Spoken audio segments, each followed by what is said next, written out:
quest'anno ho voluto passare un'estate come la prognosi, Cioè? riservata. Ho affittato un piccolo bungalow nel lago preferito dai batteristi e percussionisti di tutto il world. Qual è? Il lago ritmico. Ma tu dovresti vedere che spettacolo il lago ritmico. Sta come il pensiero di Patti Brava. Stupendo. Devo dire una cosa che non stava iniziata bene. Quando ho arrivato sto trovato una sorpresa che non mi aspettavo e sono rimasto putrefatto, veramente. Stupefatto, non putrefatto. Ho scaricato le valigie, ho entrato nella mia casa che avevo preannotato, no? Prenota. E con somma Kinder sorpresa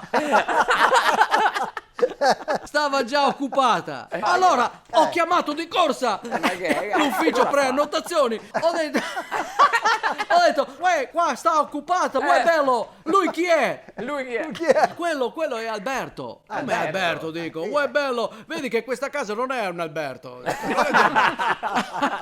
Allora sta venuto il responsabile. E mi ha assegnato un altro bungalow.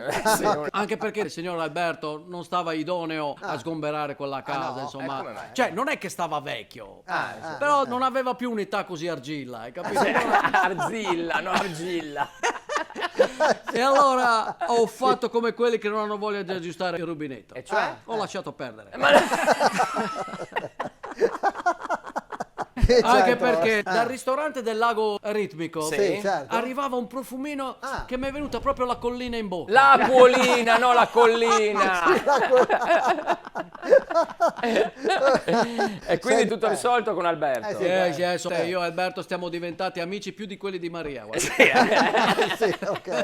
Ogni mattina mi svegliavo e gli dicevo uè bello, ciao. Fandevamo spesso collezione assieme. Colazione. Quando lui non stava addormentato, allora battevo la porta con un pugno e una carezza. Sveglia, chi dorme non piglia impegni, gli dicevo. Ti aspetto davanti a un cappuccino schiumante. Niente turno estiva quest'anno. No. Quest'anno sono voluto prendermi un'estate Gigi sabbatica. Sto in un periodo così. Sto in quei giorni. Ma come sto in quei giorni? Sto in quei giorni potrei scrivere volare come linee setali. Sì, certo. Che c'altrone.